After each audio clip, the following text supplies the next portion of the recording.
கருணாமூர்த்தி தருவாய் கீர்த்தி பகவான் பாபா நீதானையா.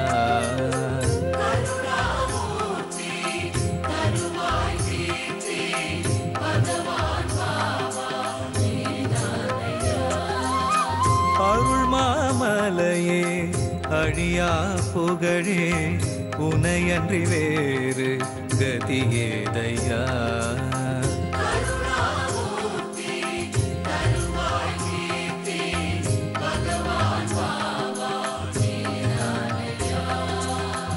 அடியார் வாழ்வில் தடை பல நீக்கும் ஸ்ரீ சாயிநாதன் நீதானையா.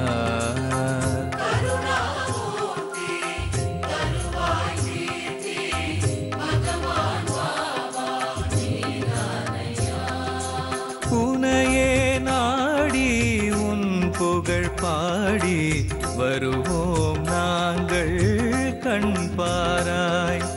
விடியாவானம் நொடியினில் பூக்கும் அதுவும் உந்தன் அருளாகும்.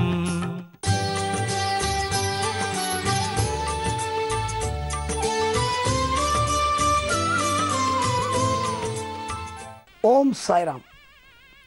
ஜீ தமிழ் தொலைக்காட்சி நேயர்கள் எல்லாருக்கும் என்னுடைய பணிவான வணக்கங்களை நான் தெரிவித்துக் கொள்கிறேன். பரம் தருவாய் இறைவா பாபாவுடைய அற்புதங்கள்.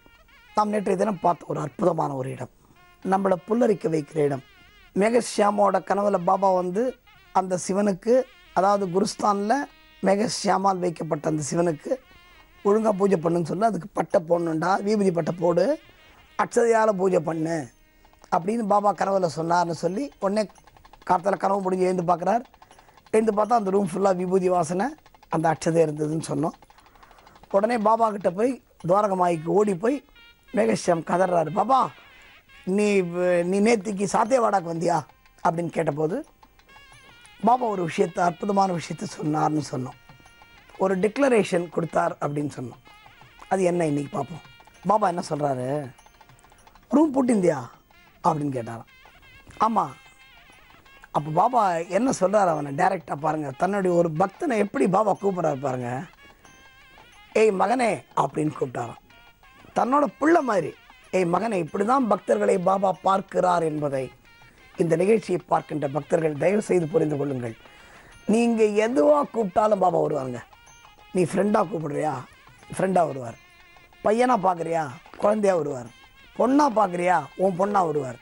நீ அப்பாவாக பார்க்குறியா, அம்மாவாக பார்க்குறியா, குருநாதனாக பார்க்குறியா, அந்தந்த வடிவத்திலே பாபா வருவார் என்பது நிச்சயம். இதான் ஷியாம் சொல்கிறார். இப்போ மேகஷ்யாம்கிட்ட பாபா சொல்கிறாரு, ஏ மகனே, நான் என்ன சீரடியில் மட்டும் துவாரகமாயில் மட்டும்தான் இருக்கேன்னு நினச்சியா நீ அப்படின்னு கேட்டாராம். என்ன ஒரு டிக்ளரேஷன் பார்த்தீங்களா. நான் அடிக்கடி இந்த நிகழ்ச்சியிலே சொல்கிற ஒரு விஷயம், பாபா தன்னை தெய்வம் என்று எந்த இடத்திலும் சரிதத்திலே சொல்லிக்கொள்ளவில்லை. நீங்கள் படித்து பாருங்கள், புக்கை ஃபுல்லாக புரட்டி பாருங்கள், சச்சரித்த தலைகீழ புரட்டி பாருங்கள். நான் தான் கடவுள் அப்படின்னு பாபா சொல்லலை. எனக்கு அடுத்து இந்த வாரிசு இருக்குது, எனக்கு அடுத்து அந்த வாரிசு இருக்குது அப்படின்னு எந்த இடத்துலையும் பாபா சொல்லலை சச்சரிதத்தில். ஆனால் தன்னுடைய செயல்கள், தன்னுடைய அற்புதங்கள் மூலம் இந்த கங்கை யமுனையை வந்து கால்லேருந்து விரல்லேருந்து வர வச்சது, ஒரு புயலை வந்து அடக்கி நிறுத்தினது, சும்மா சொல்லி ஏய் நில்லு அப்படின்னா மழை நிற்குமாங்க? நானும் நீ சொன்னால் கேட்குமா மழை? ஆனால் பாபா சொன்னால் கேட்டது. அது மாதிரி துவாரகமாயில வந்து துணி வந்து நெருப்பு அதிகமான போது ஜாஸ்தியாகி அந்த துவாரகமாயி வந்து மேலே அந்த செவுத்துலலாம் அந்த கறி படிஞ்சு ஒரு நெருப்பு பற்றி கொள்கிற நிலை. அப்போ வந்து பாபா தன்னோட சத்காவை எடுத்து, அந்த சத்கா என்ற குச்சியை எடுத்து அந்த நெருப்பை அப்படி தட்டின உடனே நெருப்பு குறைஞ்சிது. இதெல்லாம் யாரால் அங்கே பண்ண முடியும்? ஒரு மனுஷனால் நடக்கிற காரியமா? இல்லை. இது மகான்களால் தான் முடியும், ஒரு சித்தர்களால் தான் முடியும். அப்படிப்பட்ட பாபா, எல்லா அற்புதங்களையும் தன்னுள் வைத்து கொண்டிருக்கும் பாபா, இந்த உலகத்தை ரட்சிக்க வந்த பாபா, தன்னை எந்த இடத்திலும் கடவுள் என்று சொல்லி, அதுதான் உண்மையான சுவாமி. சுவாமிகள்னால் யார்? ஒரு நல்ல குருவாக இருக்கணும். நான் தான்டா எல்லாம் அப்படின்னு சொன்னால் அவர் உண்மையான குருவாக இருக்க முடியாது என்பதை இந்த நிகழ்ச்சியை பார்ப்பவர்கள் தெளிவாக புரிந்து கொள்ள வேண்டும். நான் என்ன கடவுள்னு சொன்னால் நான் பைத்தியம்னு அர்த்தங்க. உண்மையாக ஒத்துக்கிறீங்களா? எனக்கு எல்லாம் தெரியும் அப்படின்னு நான் சொன்னேன்னா நான் உலகத்தில் ஒன்றும் தெரியாத முட்டாள்னு அர்த்தம். நமக்கு என்னங்க தெரியும்? நமக்கு ஒன்றும் தெரியாது. கீதையில் பகவானை தான் சொன்னான். கீதையில் சொன்னது என்ன கிருஷ்ணர்?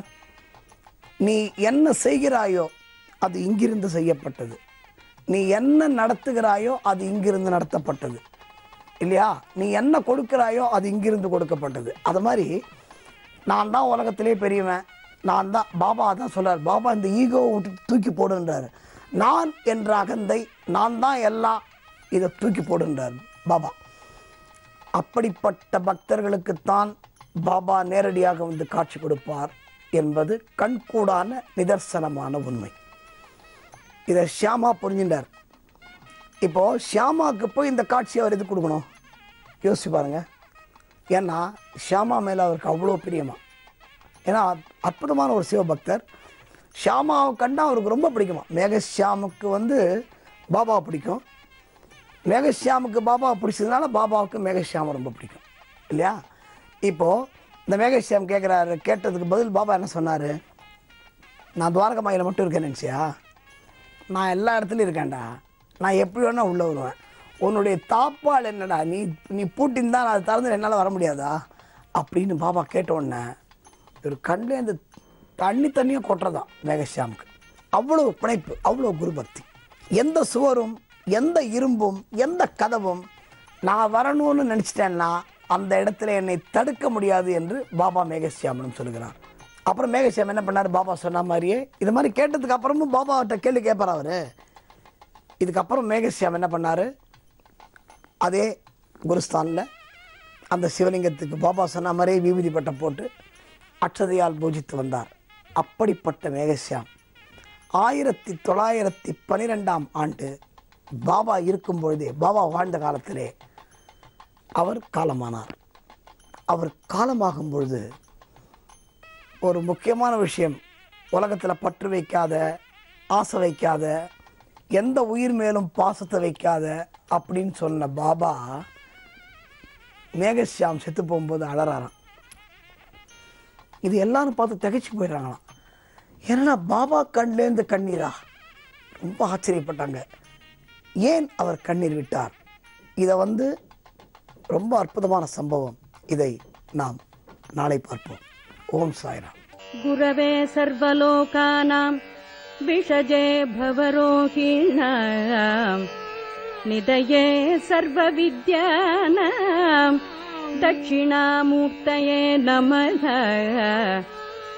குருர் பிரம்மா குருர் விஷ்ணுः குருர்தேவோ மகேஸ்வரः குரு சாட்சாத் பரபிரம்ம தஸ்மை ஸ்ரீ குரவே நமः.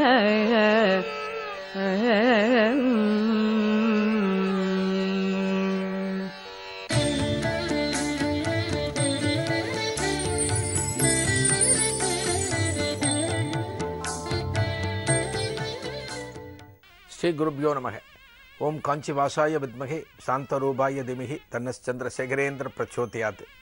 ஜீ தமிழ் தொலைக்காட்சி நேயர்கள் அனைவருக்கும் பி சுவாமிநாதனின் இனிய காலை வணக்கம். தெய்வத்தின் குரல் நிகழ்ச்சியில் சாந்தா மாமி அப்படிங்கிற ஒரு பக்தையோட அனுபவத்தை பார்த்துட்டு இருக்கோம். இந்த அம்மா வந்து முதல் நாள் ஒரு பௌர்ணமி பூஜையை ஆற்றுல பண்ணியிருக்கா. அந்த பிரசாதம் ஒரு குழந்தைக்கு போய் சேரலை. அந்த மூன்றாவது பெண் குழந்தையான துர்காவுக்கு இந்த பிரசாதம் போய் சேரலை. என்னோட பிரசாதம் எங்கன்னு கேட்டிருக்கு. பிரசாதம் ஆற்றுல கிடையாது. அப்போ நடந்த ஆர்ப்பாட்டத்தில் ஒரு பர்ஸை எடுத்து இதிலேருந்து பணத்தை எடுத்து நான் வாங்கிக்கிறேன்னு சொன்னது. அந்த பர்ஸும் காலி. கோபத்தில் அந்த பர்ஸை தூக்கி போடும்போது நங்குன்னு ஒரு சத்தம் வந்ததுன்னு பார்த்தோம். என்னடா சத்தம் இது? ஒரு காலி பர்ஸ்லேருந்து எப்படி சத்தம் வரும்னு இந்த குழந்தை ஆர்வமாக அந்த பர்ஸை எடுக்கிறதுக்காக ஓடினது. இதே சமயத்தில் இந்த சாந்தா மாமியும் அவளோட மிச்ச குழந்தைகளும் ஆஹா அந்த பர்ஸுக்குள்ளே என்ன இருக்குது, எப்படி ஒரு சத்தம் வருதுன்னு ஆர்வமாக பார்த்துட்டு இருக்கும்போது இந்த குழந்தை போய் அந்த பர்ஸை எடுத்து கொடுத்தோ. ஜிப்பை திறந்து பார்க்கறது, உள்ளே பார்த்தா ஆச்சரியம்.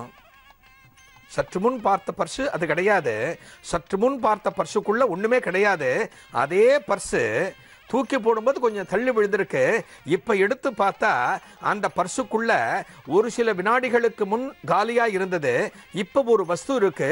என்னடா வஸ்து இது, ஒரு கல் மாதிரி இருக்கு அப்படின்னு திறந்து எடுத்து பார்த்தா ஒரு கட்டி கல்கண்டு அதுக்குள்ள இருக்கு. ஒரு கட்டி கல்கண்டு அதுக்குள்ள இருக்கிறத இந்த துர்காங்கிற குழந்தை பார்த்துடுத்து. குழந்தைகளுக்கு பொதுவாக கல்கண்டு, சாக்லேட்டு இதெல்லாம் ரொம்ப உசுர். இந்த இனிப்பு வஸ்துக்களை பார்த்தா எந்த குழந்தைகளும் விடாது. வாழைப்பழம் சாப்பிடாத குழந்தைகளை கூட நாம் பார்க்க முடியும். ஒரு கல்கண்டு சாப்பிடாத குழந்தைகளோ ஒரு சாக்லேட்டு சாப்பிடாத குழந்தைகளோ பார்க்க முடியாது. இதனால தான் மகா சுவாமிகள் சன்னிதானத்தில் காஞ்சி மகாபெரியவா இருந்தபோது அந்த பெற்றோர்களோட குழந்தைகளும் சன்னிதானத்துக்கு வருவா. குழந்தைகள்கிட்ட விபூதி குங்குமத்தை கொடுத்தா அதை வாங்கி இட்டுக்கணும்னு அவளுக்கு தெரியாது. அதனால் அந்த குழந்தைகளுக்கு தன் கையிலேருந்து பிரசாதமாக மகா சுவாமிகள் கல்கண்டை தருவார். அப்படிப்பட்ட ஒரு கட்டி கல்கண்டு இந்த பர்சுக்குள்ளே இருந்திருக்கு. அந்த கல்கண்டை கையில் எடுத்துண்டு இந்த குழந்தை கத்துறது அம்மாவை பார்த்து, அம்மா எனக்கு கல்கண்டு கிடைச்சிருக்கு, இந்த கல்கண்டை நான் சாப்பிட போகிறேன் அப்படின்னு குழந்தை சொல்கிறது. அந்த சாந்தா மாமிக்கு ஆச்சரியம். என்னடா அது, காலி பர்சுலேருந்து எப்படா கல்கண்டு வரும், என்ன மாயம் இது, என்ன மந்திரம் இது, மகா சுவாமிகள் பிரசாதம் கிடைக்கலையேன்னு இந்த குழந்தை அழுதுது. ஒருவேளை அந்த தெய்வத்துக்கு இந்த குரல் கேட்டு, ஆகா இந்த குழந்தை ஏக்கப்படக்கூடாது, இந்த குழந்தை கடைக்கு போய் வாங்கினா அது பிரசாதமாக எப்படி இருக்கும், அதனால் நாமளே இந்த குழந்தைக்கு ஒரு பிரசாதத்தை கொடுக்கணும்னு அந்த நடமாடும் தெய்வமே, அந்த கலியுக தெய்வமே ஒரு கல்கண்டை இந்த பர்சுக்குள்ளே போட்டு சட்டுன்னு கொடுத்துருக்கோன்னு அந்த சாந்தா மாமிக்கு ஒரு சந்தோஷம். சாந்தா மாமி சத்தியமாக நம்பினா இது மகா சுவாமிகள் கொடுத்த பிரசாதம் தான் அப்படின்னு நம்பினா அந்த இடத்தில் இருந்தபடியே மகா சுவாமிகளுக்கு ஒரு நமஸ்காரத்தை பண்ணுறா, கணத்தில் போட்டுக்கிறா. என்னோட குழந்தைக்கு பிரசாதம் கிடைக்கலையேங்கிறதுக்காக, என்னோட குழந்தை பிரசாதம் வேணும்னு அடம் பண்ணுறதுனால நீயே இந்த பர்சுக்குள்ள ஒரு கல்கண்டை போட்டு கொடுத்துருக்கியே அப்படின்னு ஒரு தெய்வத்துக்கு ஒரு நன்றியும் நமஸ்காரத்தையும் சொல்லிட்டு இந்த சாந்தா மாமி அந்த துர்கா கிட்ட கேட்குறா, ஏண்டி இது பகவான் கொடுத்த பிரசாதம், மகா சுவாமிகளே கொடுத்துருக்கார், ஒரு காலியான பர்சுக்குள்ள ஒன்று கிடைக்கிறது அப்படின்னா இது பகவானோட பிரசாதம் தான், இது உனக்கு மட்டும் கூடாதடி, நம்ம எல்லாருமே சாப்பிடணும், நம்ம எல்லாருக்குமே இந்த பிரசாதம் கிடைக்கணும் அப்படின்னு சொன்ன போது அந்த குழந்தைக்கு அந்த துர்காவுக்கு ஆத்திரம் வந்துடுத்து. நீங்கள் நேற்று ராத்திரி எனக்கு எதுவுமே கொடுக்காம நீங்கள் எல்லாரும் பிரசாதம் சாப்பிட்டே இல்லையா, நான் தூங்கிட்டு இருந்தேன், எனக்கு எதுவுமே கொடுக்கல, அதுக்கு பழியா இந்த பிரசாதத்தை இப்போ நான் மட்டுமே சாப்பிட போகிறேன், உங்கள் யாருக்கும் கொடுக்க மாட்டேன்னு சொல்லிட்டு இந்த குழந்தை என்ன பண்ணுறது, கடன்னு அந்த கட்டி கல்கண்ட வாயில் போட்டு தானே சாப்பிட ஆரம்பிச்சுடுறது. இவெல்லாம் பார்த்துட்டு இருக்கா, ஆஹா பகவானோட பிரசாதம் நமக்கு கிடைக்கலையே, நம்ம குழந்தை தான் சாப்பிட்றது. சாந்தா மாமிக்கு ஒரு சந்தோஷம், ஆஹா பகவான் கொடுத்த பிரசாதம் நம்ம குழந்தைக்கே கிடைச்சாலும் மிச்ச குழந்தைகளுக்கும் நமக்கும் அதுலேருந்து ஒரு சின்ன துகள் கிடைக்கும்னு பார்த்தோமே, சரி பரவாயில்ல குழந்தை சாப்பிடட்டும் அப்படின்னு அந்த குழந்தை சமாதானம் ஆயிடத்தை. எந்த விதமான அழிச்சாட்டியமும் பண்ணாமல் ஒரு அடமும் பண்ணாமல் பகவானே இந்த குழந்தைக்கு ஒரு பிரசாதத்தை கொடுத்துட்டாரேன்னு ஒரு சந்தோஷம் சாந்தா மாமிக்கு. நாட்கள் போயின்னு இருக்கு. ஒரு உண்மையான பக்தி இருந்தால், தெய்வத்தின் மேல் உண்மையான நம்பிக்கை இருந்தால், காஞ்சி மகா சுவாமிகள் மேல் உண்மையான பக்தி இருந்தால் இதெல்லாம் ஒவ்வொரு நாளுமே நாமளும் அனுபவிக்க முடியும். நாம் வசிக்கின்ற வீடுகளில், நாம் வசிக்கின்ற பகுதிகளில் இதே போன்ற அற்புதங்களை நம்மாலும் அனுபவிக்க முடியும். அந்த காலத்தில் பல பக்தர்கள் அனுபவிச்சா அப்படின்னா அவர்களுடைய பக்தி அந்த அளவுக்கு உசந்த பக்தி. இது போலத்தான் சாந்தா மாமி வாழ்ந்துட்டு வந்தா. இந்த சாந்தா மாமி என்ன பண்ணுறா, ஒரு 2 மாதம் கழித்து இந்த சாந்தா மாமியோட கணவர் வெளியூர்லேருந்து வரார். ஒரு லீவு கிடச்சி மனைவி குழந்தைகளோட ஒரு 2 நாள் 3 நாள் இருந்துட்டு போகலான்னு இங்கே ஊருக்கு வந்திருக்கார். வந்த இடத்துல இவ எல்லாரும் என்ன பிளான் பண்ணுறா, காஞ்சிபுரத்துக்கு போயிட்டு மகா சுவாமிகளை ஒரு தரிசனம் பண்ணிட்டு வரலாம், நேருக்கு நேர் அந்த தெய்வத்தோட சந்நிதிக்கு போயிட்டு ஒரு நமஸ்காரத்தை பண்ணிட்டு 4 குழந்தைகளையும் கூட்டிட்டு போயிட்டு அவரோட அனுகிரகத்தை வாங்கிட்டு வரலான்னு சாந்தாவுக்கு தோன்றது. கணவர்கிட்ட சொல்கிறா, நம்ம போயிட்டு வந்துடலாமா பெரியவா சந்நிதிக்கு நாமெல்லாம் குடும்பத்தோடு போய் நாளாகிறதே, நாம் போயிட்டு வந்துவிடலாமான்னு கேட்கும்போது, பெரியவாளை தரிசிக்க என்ன நமக்கு எத்தனை கொடுத்து வச்சுருக்கணும், தாராளமாக போகலான்னு சொல்லி இவாளெல்லாம் கிளம்பி போகிறா. காஞ்சிபுரத்துக்கு போய் அந்த மகா சுவாமிகளோட சந்நிதியில் அந்த தெய்வத்தை தரிசனம் பண்ணுறதுக்காக ஒரு வரிசையில் பக்தர்களோட பக்தர்களாக இந்த சாந்தாமாமி, சாந்தாமாமியோட கணவர், 4 குழந்தைகள், ஒரு பையன் 3 பொண்ணு, எல்லாம் வரிசையில் போயின்னு இருக்கா. மகாசுவாமிகள் சன்னிதானத்தில் இவா போயின்னு இருக்கும்போது, இந்த குடும்பத்தின் மேல் எனக்கு அதிக அக்கறை உண்டு, இந்த குடும்பத்தின் பக்தி எனக்கு நன்னாவே தெரியும், இவர்களுக்கு என்னோட அனுகிரகம் பரிபூர்ணமாக இருக்கு அப்படிங்கிறத மகாசுவாமிகள் நிரூபிக்கும்படியான ஒரு சம்பவம் அந்த இடத்துல நடக்கிறது. என்னன்னா, இவ வரிசையில் போயின்னு இருக்கா. இந்த வரிசையில் போகும்போது சாந்தாமாமியை பார்த்துட்டு சாந்தாமாமியோட முறை வருது.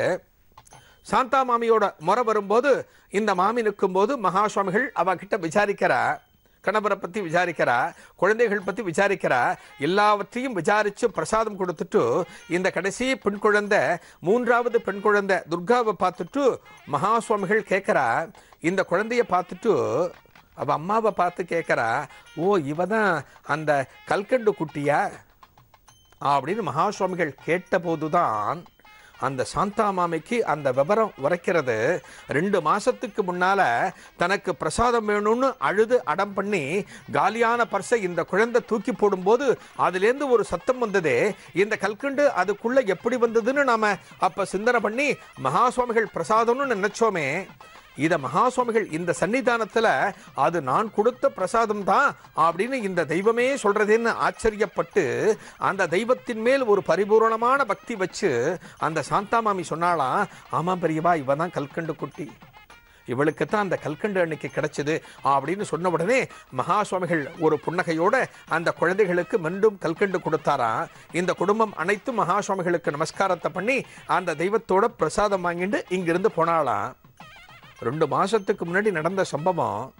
அந்த தெய்வத்தோட அனுகிரகம் தான் சாந்தாமாமி பரிபூர்ணமாக நம்பினா. ஆனாலும் கேட்கக்கூடிய நமக்கு ஒரு சந்தேகம் வரும் இல்லையா, அந்த பர்சுக்குள்ள ஒருவேளை கல்கண்டே இருந்திருக்கலாம், இந்த குழந்தை கவனிக்காமல் இருந்திருக்கலாம், குடும்பத்தில் யாரும் கவனிக்காமல் இருந்திருக்கலாம்னு நமக்கு தோணலாம். இதற்காக மகாசுவாமிகள் அன்றைக்கே நிரூபணம் பண்ணியிருக்கார். 2 மாதம் கழித்து இவ தான் அந்த கல்கண்டு குட்டியான்னு. இவ பேரு துர்கா. கல்கண்டும் இவளுக்கும் என்ன சம்பந்தம்னு யாருக்கு தெரியும்? அந்த தெய்வம் அந்த இடத்துல சொல்றது, அந்த தெய்வம் அந்த இடத்துல நிரூபணம் பண்றது என்னோட பரிபூர்ண ஆசீர்வாதம் தான் அப்படின்னு. மகாசுவாமிகளை பரிபூர்ணமாக நம்பினால் எல்லா காலத்திலையும், எந்த நாட்கள்லையும், எந்த நிமிடத்திலையும் அந்த தெய்வத்தோட பரிபூர்ண அனுகிரகம் நமக்கு கிடைக்கும். அந்த பக்திக்கு தகுதியுடையவர்களாக நம்மை மாற்றிக்கொள்ள வேண்டும். அடுத்த தெய்வத்தின் குரல்ல ஒரு புதிய அனுபவத்தோடு சந்திக்கலாம். நன்றி, வணக்கம்.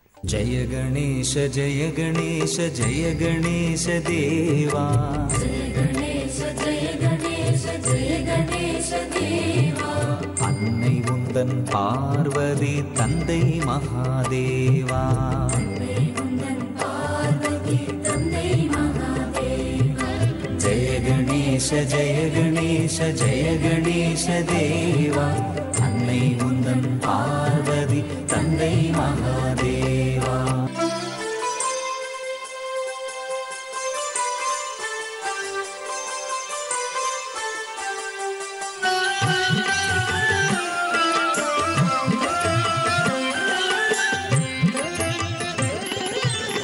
யானை முகம் கொண்டவனே, தந்தம் ஒன்று உடையவனே,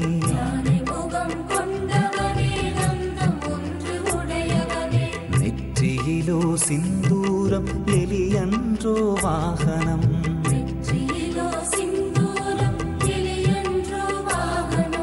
மோதகமும் பொரியவலும் மிதமும் நைவேத்யம்,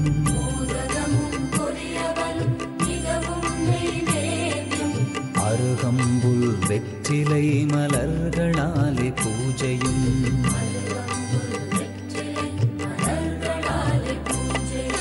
ஜெய கணேச ஜெய கணேச ஜெய கணேச தேவா, அன்னை உந்தன் பார்வதி தந்தை மகாதேவா. பிள்ளையார் பிள்ளையார் பெருமை வாய்ந்த பிள்ளையார்,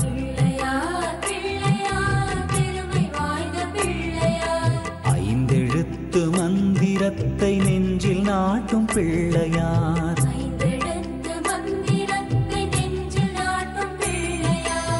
ஆறுமுக வேலனுக்கு அண்ணனான பிள்ளையார்,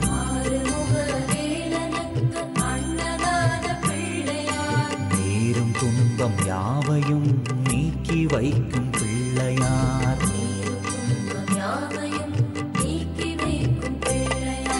ஜெய கணேச ஜெய கணேச ஜெய கணேச தேவா, அன்னை உந்தன் பார்வதி தந்தை மகாதேவா.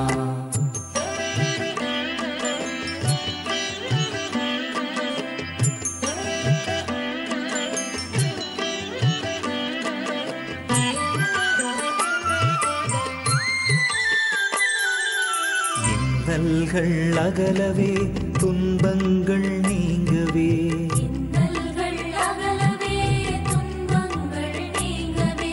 இன்பங்கள் நிறைய என்றும் நன்மைகள் திகழவே,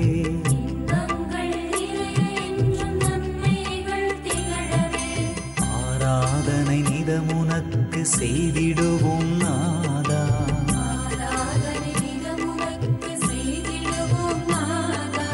எங்கள் குறை தீர்த்தே வரம் தருவாய் கணநாதா.